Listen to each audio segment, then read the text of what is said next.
Y yo les contaba, efectivamente, estamos hablando con Belén, porque hace mucho que no nos vemos, entonces hablamos mucho. ¿Cómo estás, Belén? Gracias por Muy estar con nosotros. bien, gracias por Hoy abrí la invitarme. edición de Infobae.com y veía una nota de uno de los temas más mentados en las campañas políticas y más olvidados después a la hora de ejecución. Digo, yo durante la última campaña del 27 de octubre había dos temas, inseguridad y educación. Y ahora ya nadie habla de esto. Y me parece que poner el foco en la educación como hecho transformador a largo plazo es esencial, ¿no? Es fundamental, es, digamos, como empieza el artículo diciendo que hay una relación, digamos, inversamente proporcional entre educación y pobreza. Los países que mayor educación tienen son los que menor pobreza han logrado. Y no estoy hablando de Estados Unidos, porque siempre, digamos, es un mal ejemplo Estados Unidos y hay mucha con Estados Unidos, imperialismo.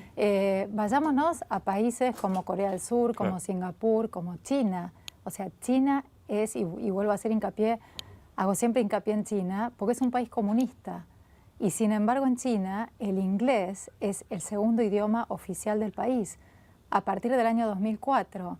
Entonces no es que, digamos, se debate si es un tema de imperialismo, si inglés, si hay que mantener la identidad nacional.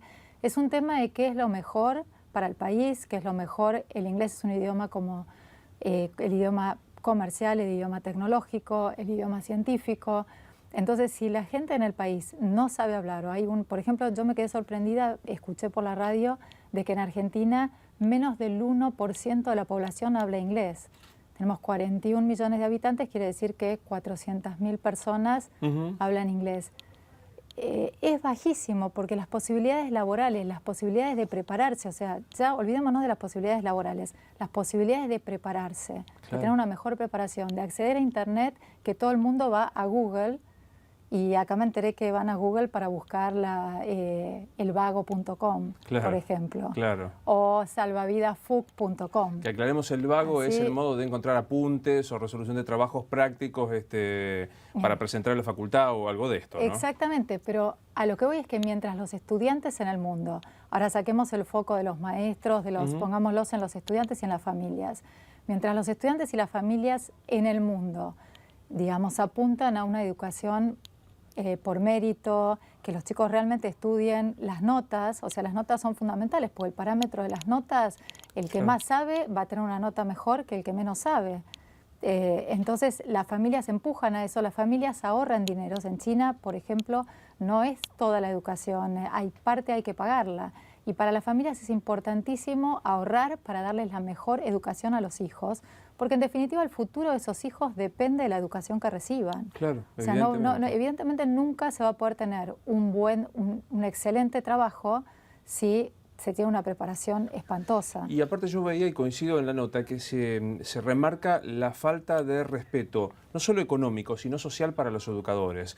Digo, yo tengo casi 50 años y en mi época todavía la autoridad del docente era casi indiscutida. Digo, ante la duda, la autoridad del maestro pesaba más que la del alumno. Y también el poco reconocimiento social. Hoy hay casi escasez de vocaciones docentes por lo mal pago, por el poco rédito social. Y esto forma parte de una no política de Estado. Mira, yo creo que ahí hay dos temas fundamentales. Uno, realmente el estado hoy de los maestros, de lo que ganan, de que tienen que correr por los colegios para juntar un sueldo por el cual puedan sobrevivir. Y el otro es el tema del sindical de los maestros, que cada vez que querés hacer un cambio desde el gobierno para mejorar, empiezan, no quiero evaluaciones, como está pasando ahora en México. Sí, claro. O sea, si yo quiero tener la mejor educación, tengo que tener los mejores maestros. Finlandia lo entendió, y Finlandia lo que hizo, como entendió que la educación no empieza a partir de la universidad, la educación empieza a partir de primer grado del colegio, en primaria.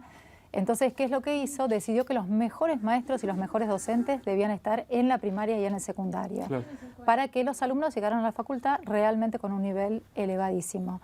Entonces, los maestros y los docentes en esas dos etapas del sistema educativo tienen que tener maestrías, posgrados, doctorados. Y son los mejores, hay 3 por clase, tenés un titular en la clase, un ayudante y después un maestro especial, que cuando los chicos terminan el colegio, y estamos hablando de un sistema de educación gratuita, Finlandia tiene absolutamente educación gratuita en sus 3 niveles. Entonces los chicos salen y hay algunos que están retrasados. La teoría no es que repitan 20 veces y que el chico termine diciendo, listo, me fui.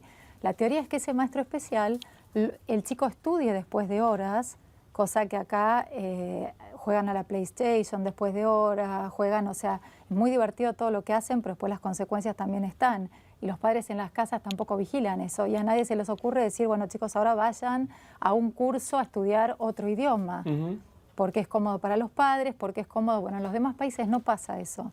En los demás países los padres realmente vigilan que su hijo, qué es lo que está haciendo, que estudie en sus horas libres, que sea el mejor. Porque por otro lado el requisito de todas las universidades es que sean los mejores.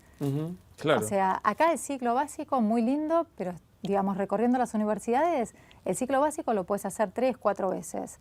O sea, voy, entro, me siento un año en el banco, desaprobé, al año siguiente dije no, me confundí, me voy a la otra. Total, ¿quién paga? Paga nadie, listo, a mí no me sale nada. Entonces voy recorriendo universidades.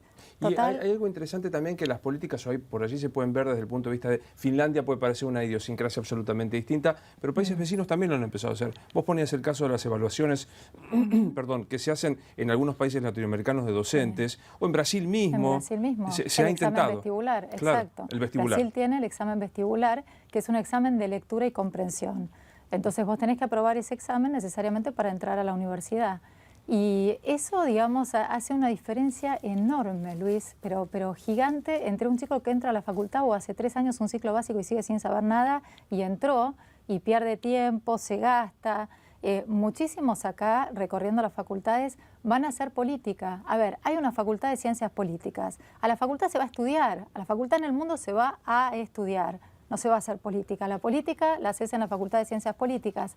¿Para qué hacen política? Para llegar al centro de estudiantes. ¿Para qué llegan al centro de estudiantes? Manejan la fotocopiadora, manejan las confiterías, manejan. ¿Alguien audita qué es lo que están haciendo? No. ¿Alguien audita la ganancia esa dónde va? Si vuelve a la facultad, porque en definitiva la facultad les está dando esa posibilidad. Entonces, muy lindo los afiches, muy lindo todo lo que pegan. En la facultad en Ciudad Universitaria, todo, o sea que es una de las más nuevas, todas las ventanas pegados con pegatinas y cosas, o sea, todo arruinado. Entonces yo me pregunto, o sea, ¿qué es lo que queremos? ¿Qué país es el que queremos? Cuando chicos en la Universidad de Economía me contestan que Adam Smith y Keynes es lo mismo. Claro. Y es un presidente del centro de estudiantes que acaba de ganar. Eso fue casi un trabajo de campo que vos fuiste a hacer y te pasó esto, ¿no? Exactamente. Por ejemplo, Facultad de Abogacía, con los chicos, centro de estudiantes también, franja morada, una charla muy interesante. Digo, bueno, decime, o sea, estás acá en la mesada, pasarán horas, supongo que también estudiarán, además de estar acá. Decime alguno de los logros que tuvieron de estar acá instalados y cuáles son los logros. Entonces me dicen, no, hemos tenido un logro importantísimo. Nosotros tenemos que dar, para ser alumnos regulares, tenemos que dar 2 materias cada 2 años, lo cual me pareció un dato interesantísimo. Claro. Una materia por año. Sí, y con te dan, varios turnos. Con varios turnos. Claro. Y además, adicionalmente, tenés 10 años para recibirte. O sea que no dan la cantidad de materias con esos 2 años. O sea, la matemática ahí no da, pero estamos en abogacía. Claro. Entonces le digo, bueno, y el logro, me dice, hemos conseguido un derecho para las embarazadas primordial, que en vez de dar 2 materias cada 2 años, puedan dar una. Claro. Entonces le digo, ¿y a vos eso te parece un logro? Le digo, porque a mí me parece un retroceso. A ver, yo pasé por un embarazo. Un embarazo no me hace discapacitada, mucho menos para hacer 2 materias cada 2 años. Y se quedó mirándome como pensando, claro. Pero para él eso era un logro. Bueno, también esto, y creo que es lo principal, digo, como política de Estado hemos ido oscilando, ¿no? Desde el creer que la universidad, porque en tu artículo vos hablás, la educación primordialmente debe ser pública, pero no solamente pública. O sea, creer que hay una enemistad o una rivalidad entre educación pública y privada es un problema que te estanca en el desarrollo, ¿no? Mira, absolutamente todos los sectores de la sociedad tenemos que participar para que la educación sea mejor. Brasil lo entendió, o sea, un primer ejemplo surge en Israel con Educación para Todos o Todos para la Educación. Y es un movimiento grande donde todos, medios, empresarios, educadores, deportistas, todos hacen propaganda de la educación y lo fundamental que es para un Estado, digamos, y para poder desarrollarse económicamente. Si vos lo pensás, Luis, para ponerlo simple y que la gente lo entienda, los que van a la universidad van a ser los futuros trabajadores, van a ser los futuros políticos, van a ser los futuros científicos, van a ser los futuros, o sea, es la base de un país. Entonces, si vos tenés una mala formación evidentemente nunca vas a poder tener un país como la gente. Entonces Singapur lo entendió, Corea lo entendió, y las cifras hoy de los ingresos brutos per cápita de Corea o de Singapur, si vos te remontás hace 40 años atrás y ves hoy, o sea, son países que se han transformado. Se han transformado. Y no es milagro. Totalmente, no es milagro, es esfuerzo. Es una política esfuerzo, es estudiar, es prepararse, es poner todo para realmente, o sea, meritocracia. Claro. Que estudie el mejor, que entre el mejor, pero digamos, esto no significa no entra ninguno. No, tienen todos la misma, a ver, tenemos igualdad todos si nos sentamos a estudiar. Claro, no Ahora, es excluyente. evidentemente, no es excluyente. Yo me siento a estudiar, voy a entrar. Si no me siento a estudiar y entro a vagos.com y después descubren que copié, pegué la monografía, y encima es como que hoy, con este tema de emparejar todo para abajo, a los profesores, por ejemplo, en los secundarios, hablando con varios, es como que les mandan directivas desde arriba: no los desapruebes, no desapruebes tantos. Porque si no, que los números, ¿cómo no desapruebes tantos? Porque si no, que los números. O sea, yo prefiero tener un número malo en esa instancia y no un país que sea un desastre, porque después ese número malo se va a traducir, y si yo lo apruebo, el día de mañana en el resto de la economía. Bueno, Belén, como siempre es un gusto leerte y tenerte aquí, así que nos seguiremos viendo hablando de educación. Recomiendo que en infobae.com ingresen a la nota editorial hoy de Belén Chapur. Gracias por haber venido y buen fin de semana. Muchas gracias, Nos estamos viendo. igualmente. Pequeña pausa, ya volvemos.